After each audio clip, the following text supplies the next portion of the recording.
Salut, moi c'est Ben et vous en êtes à votre troisième cours. Alors si vous venez tout juste de suivre les deux premiers, peut-être que vous avez les doigts qui chauffent un peu. Alors j'ai choisi maintenant de parler un petit peu de différentes choses, notamment du Mediator, que j'ai un petit peu utilisé juste avant, dans le cours numéro 2, et aussi du capot, qui est dans quelle poche? Attendez. Alors je vais commencer par le capot, tiens, parce que c'est assez vite fait. Le capot, qu'est-ce que c'est? Alors c'est un truc soit avec un ressort, il y a différents types de modèles.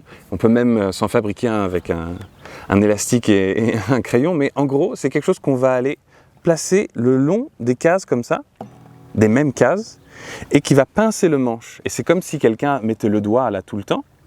Ce qui fait que, en fait, on peut faire les mêmes accords qu'on a déjà fait dans les cours 1 et 2, mais plus haut. Par exemple, ici, on a Bob.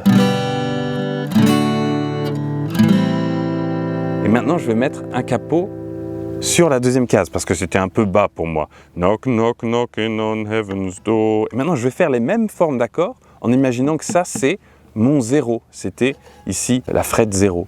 Donc pareil, 1, 2, 3, 1, 2, ouvert, ouvert, ouvert, 3.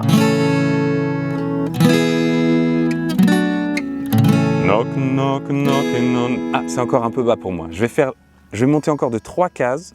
Donc je suis tout le long des cases 5 et je vais faire les mêmes formes d'accords. Sol, Ré, AM7. Knock, knock. Ah, c'est mieux pour moi voir. Knocking on heaven's door. Hey, hey, hey. Knock, knock. Donc, le capot, c'est quelque chose qui va vous permettre, lorsque vous débutez, surtout parce que peut-être que vous n'avez pas encore tous les barrés sous la main, et ça permet de jouer les mêmes formes d'accords, mais plus haut, ce qui fait qu'on va pouvoir être plus confortable avec la voix, comme je viens de vous le démontrer.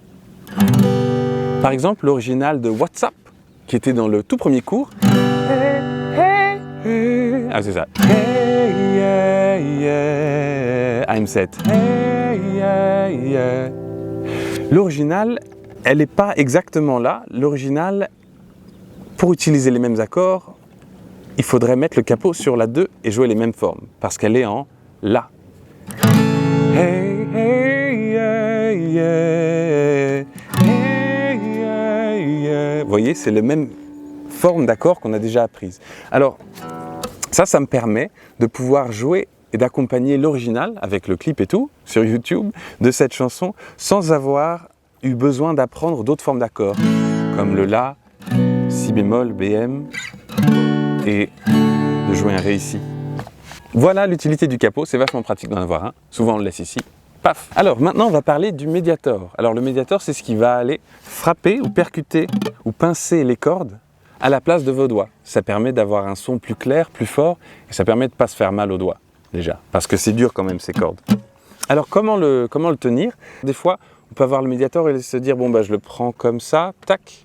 Puis ensuite, paf, ça va aller sur les cordes un petit peu comme ça. Mais ce qu'on peut faire, c'est une technique un petit peu différente. Je vais vous montrer comment moi je fais, ou ce qui est le plus confortable pour moi en tout cas. C'est de prendre mon index et de l'avoir naturellement comme ça, le faire revenir un petit peu et ensuite de mettre le Mediator par-dessus et ensuite de refermer avec mon pouce comme ça.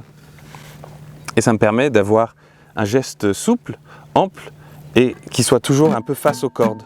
Parce que si je joue comme ça, pouf, j'aime moins. Et ensuite, ça me permet de jouer.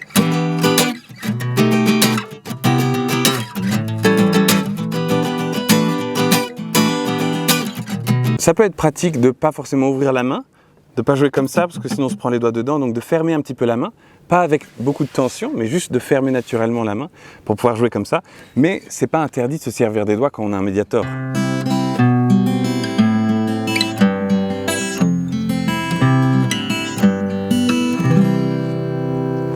Donc on peut toujours mélanger par la suite. Ce qui est important aussi, c'est de voir si vous pouvez remonter aussi bien que vous pouvez descendre. C'est-à-dire si le geste, le fait de remonter, là j'étouffe mes cordes avec la main gauche, le fait de remonter se passe aussi bien que le fait de descendre. Parce que si vous descendez comme ça, mais que vous remontez avec le côté du Mediator, ça peut bien sonner quand même, mais on va avoir ce son de Mediator qui glisse sur le côté, sur les cordes. Donc en fait, il faut bien qu'il soit aligné aux cordes, le Mediator, comme ça.